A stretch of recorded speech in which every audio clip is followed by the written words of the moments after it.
Assalamualaikum Bapak Ibu, jumpa lagi dengan saya Abduh di channel Inspirasi Guru. Di video kali ini, saya akan membahas tentang kemungkinan apakah kurikulum Merdeka ini akan sukses atau justru gagal.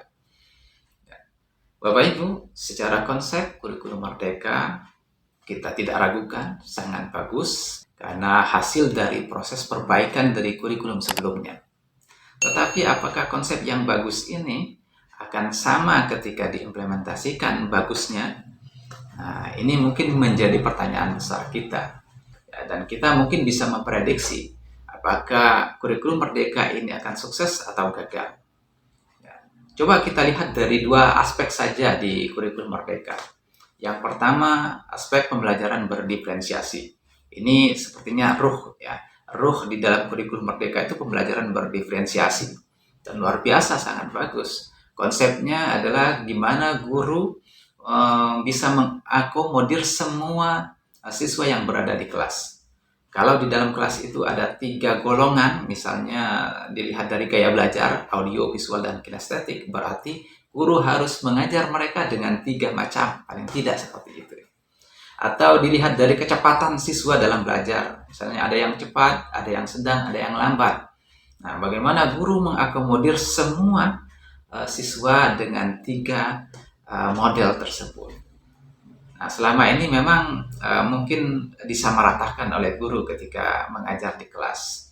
Ya, mau cepat, mau siswanya lambat, mau sedang, pokoknya gaya mengajarnya sama ya, satu ya. Atau mau siswanya memiliki gaya belajar kinestetik atau visual atau audiovisual, pokoknya cara mengajarnya itu sama ya.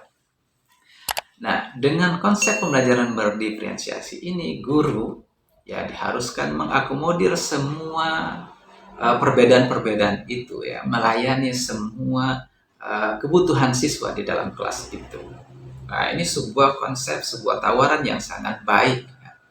Tetapi pertanyaannya Bapak Ibu, apakah para guru ini siap untuk melaksanakan pembelajaran berdiferensiasi? Ini menjadi pertanyaan besar dan PR dari pemerintah sebenarnya.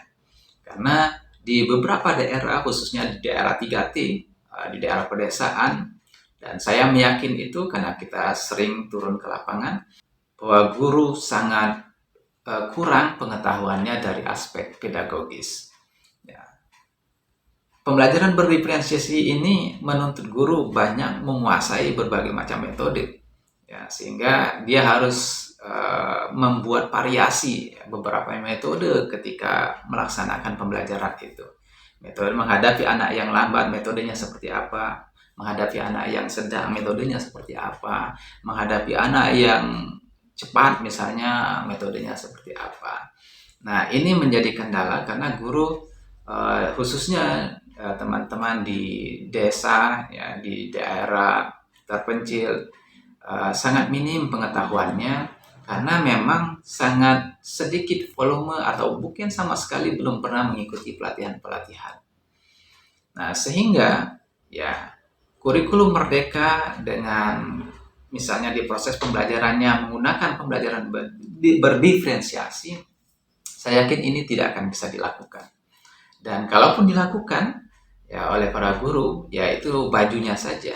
Bajunya pembelajaran berdiferensiasi, mungkin di RPV-nya berdiferensiasi ya proses pembelajarannya, tapi pelaksanaan ketika mengajar masih seperti yang lama. Kalau ini yang terjadi, maka kurikulum Merdeka berarti gagal.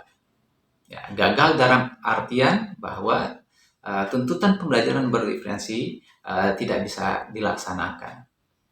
Lalu yang kedua Bapak Ibu, kita lihat dari aspek proyek penguatan profil pelajar Pancasila. Jadi secara konsep ini luar biasa bagaimana pemerintah menawarkan untuk membangun karakter ya, siswa-siswa kita yang bernalar kritis, kreatif, ya, bergotong royong dan seterusnya itu bisa dibangun melalui proyek secara khusus ya, melalui kegiatan proyek penguatan profil pelajar Pancasila ini. Luar biasa, sangat bagus sekali. Tetapi lagi-lagi Bapak Ibu, ini mungkin keterbatasan para guru ya. untuk menerapkan proyek ini.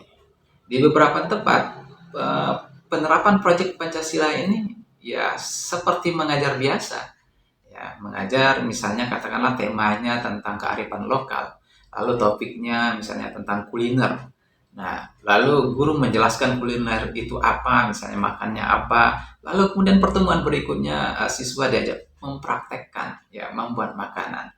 Lalu eh, pertemuan berikutnya makanan lagi, ya, dengan tentunya makanan yang berbeda dengan yang dibuat di pertemuan sebelumnya.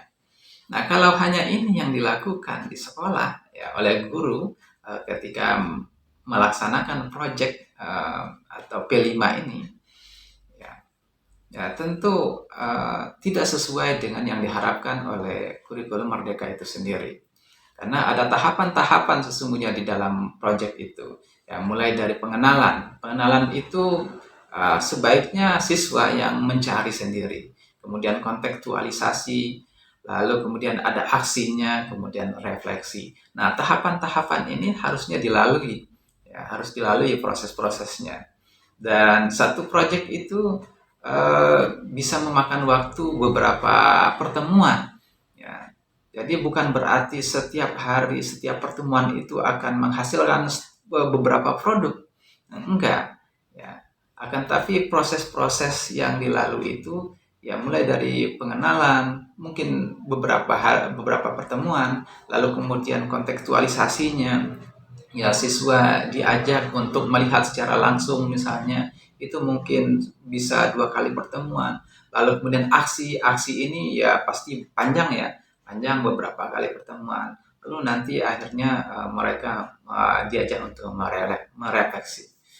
Nah, eh, ini lagi-lagi karena keterbatasan pengetahuan para guru bagaimana menerapkan proyek itu dengan benar, sehingga yang dilaksanakan ya seperti mengajar biasa, mengajarkan tentang seperti apa kuliner, lalu mengajak siswanya untuk praktek. Nah, kalau ini menurut saya ini bukan proyek profil Pancasila, tetapi proyek bagaimana menjadikan siswa menjadi koki ya, ke depannya.